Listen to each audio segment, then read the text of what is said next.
Dans Big Brother Célébrité, c'est pas mal juste l'animatrice qui est vraiment célèbre. Voici Marie-Mé.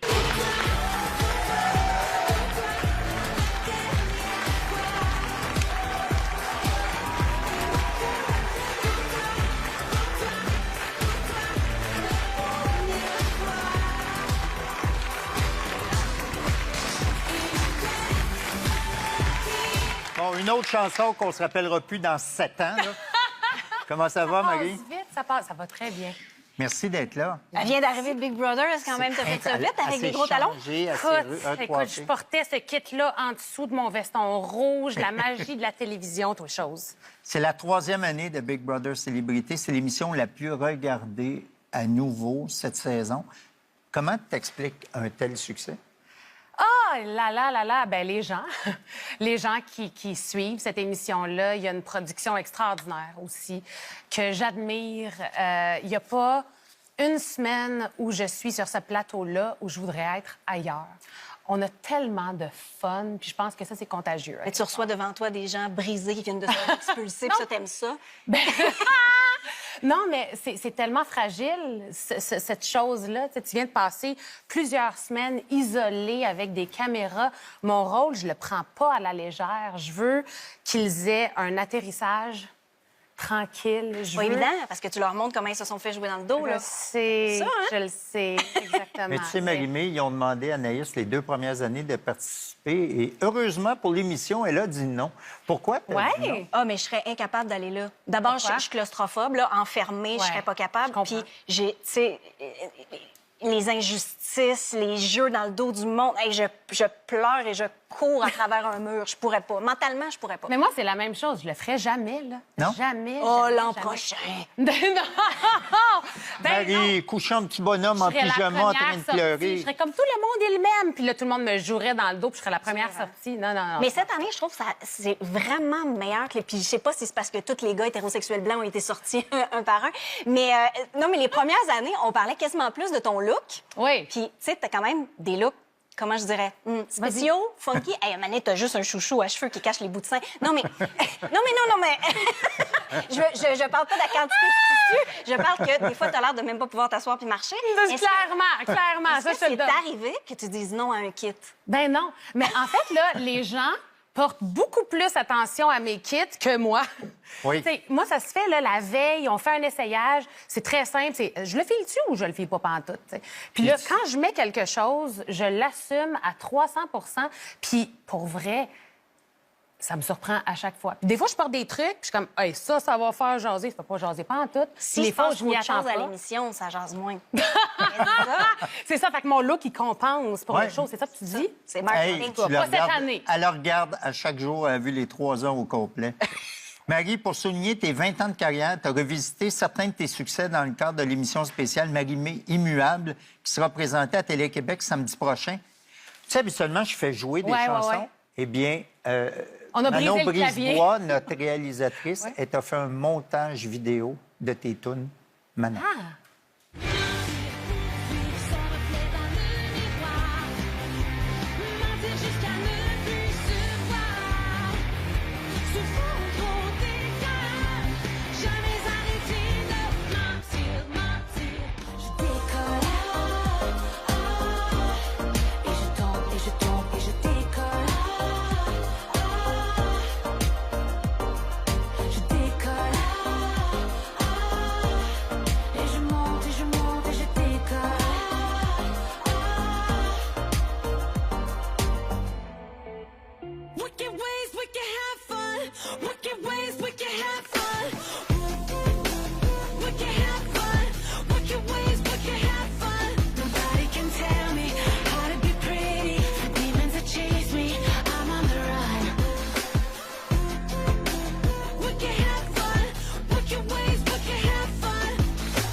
entre mes doigts. C'est moi.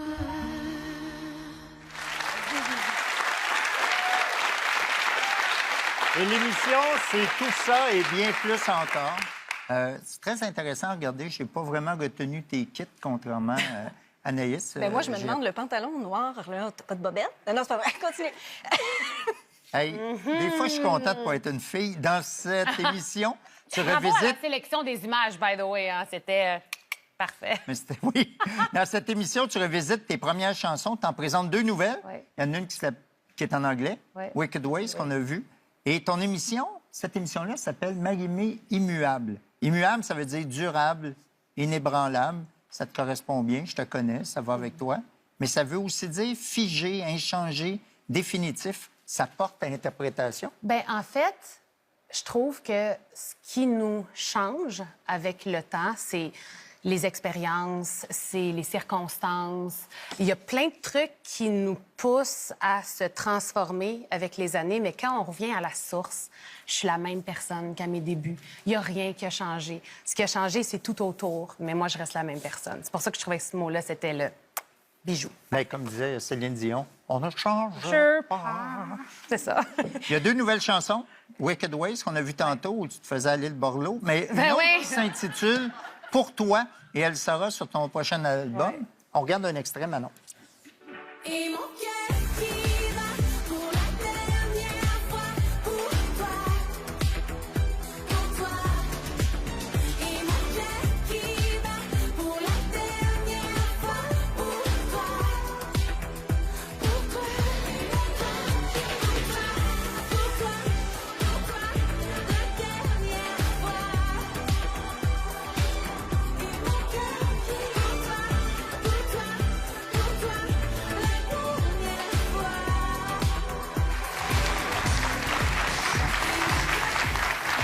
Marie, tu dis que pendant 2 ou 3 ans, tu n'étais plus capable d'écrire des chansons. Ouais. On voit que tu es encore capable, mais pourquoi? Qu'est-ce qui t'est arrivé? Puis pourquoi tu as eu le goût de recommencer?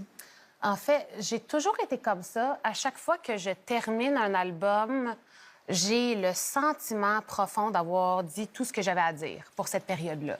Puis après ça, la vie se passe. Puis avec le temps, ça vient frapper à ma porte. Puis c'est comme, je pense que j'ai assez de trucs pour raconter une histoire parce que j'aime ça faire des albums qui se tiennent. J'aime ça quand il y a une narrative. Puis ça s'invente pas. Puis je veux jamais forcer l'inspiration. Puis il y a eu beaucoup de changements, tu sais, dans les dernières années qui ont fait en sorte que je voulais explorer autre chose. Tu sais, puis ça fait longtemps aussi que je fais ça. Puis je pense que pour rester passionnée de ce que je fais, il fallait que j'explore autre chose. Mais C'est ça que j'ai fait. Tu dis que t'attends que la vie se passe déjà. Tu sais, je veux dire, ta vie est comme publique, puis on Quand sait même, que t'as vécu ouais. comme une Ouais. séparation. Ouais. Parce que, évidemment, tu parlais de ton couple, donc quand c'est fini, ça a comme un peu pas le choix d'être sa place publique. Mais il y a beaucoup de, tu sais, de revenge songs, tu sais, d'artistes qui écrivent des albums sur leur rupture. Mais toi, on dirait que t'es comme un peu moins là-dedans. Non. C'est-tu parce que t'as la malchance de pogner des bons gars?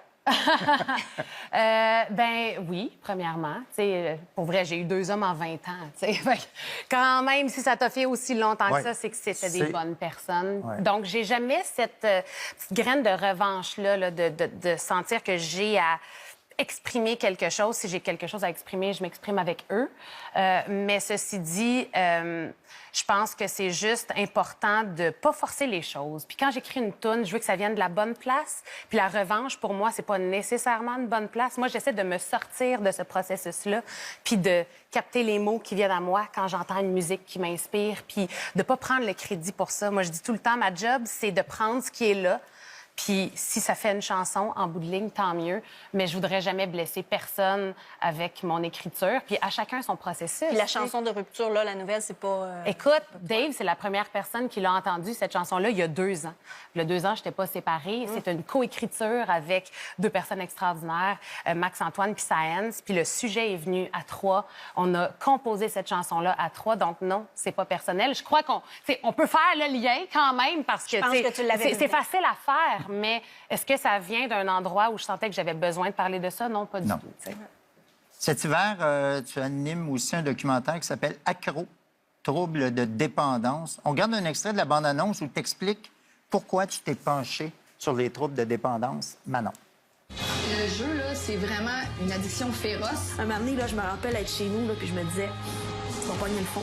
Tu vas pogner le fond dans pas long. J'arrivais le lendemain de veille dans des auditions pensant que la conso aidait ma créativité, mais non. Je prenais d'aide, puis la consommais. Est-ce que la dépendance est une maladie? C'est plus fort que moi. On me dit, je suis pleine, genre, je mange jusqu'à ce que j'ai mal au cœur. J'ai eu la chance de faire Star Academy. Fait que ça a coupé le trip de drogue et d'alcool vraiment rapidement. C'est super intéressant, je l'ai vu, mais jusqu'à quel point tu avais un problème de consommation avant ton arrivée à Star Academy? En fait, j'ai été chanceuse parce que j'étais tellement jeune quand j'ai commencé à toucher à ça que je m'en suis sortie facilement. Tu sais, j'avais 18 quand j'ai fait Starac, là. Tu sais, donc, je me suis longtemps demandé ce que ça aurait été si j'avais pas eu ma passion.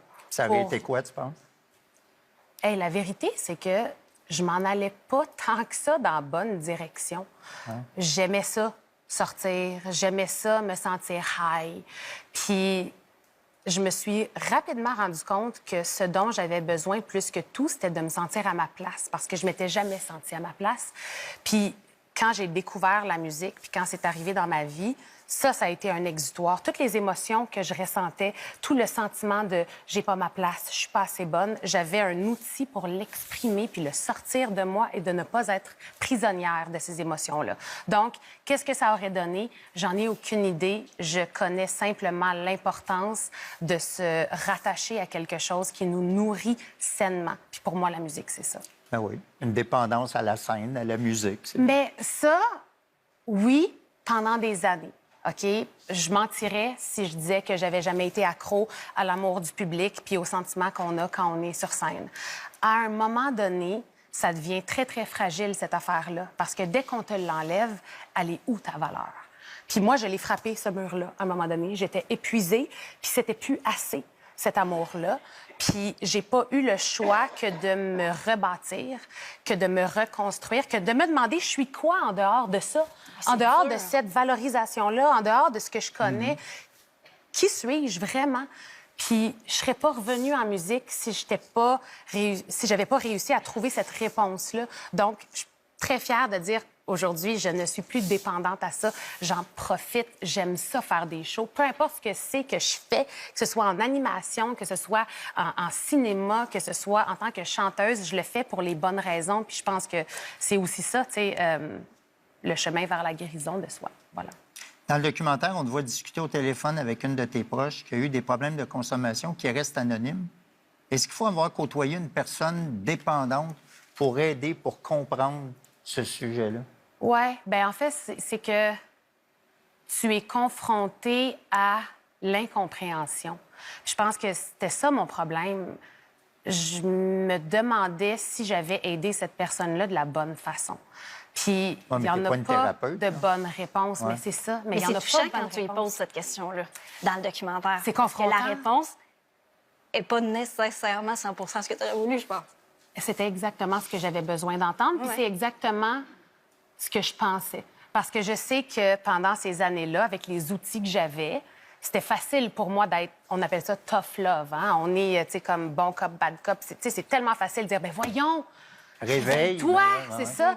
Mais quand on agit comme ça, on ne respecte pas le fait que c'est une maladie. On entend tellement souvent ça, hein, c'est une maladie, l'addiction, c'est une maladie. Mais quand vient le temps de traiter ces gens-là de la sorte, on est tellement rapide à parler de manque de volonté, de faiblesse. Pourquoi ils s'en sortent pas? Parce que c'est une maladie. Puis ce que je voulais montrer avec ce documentaire-là, c'est ça.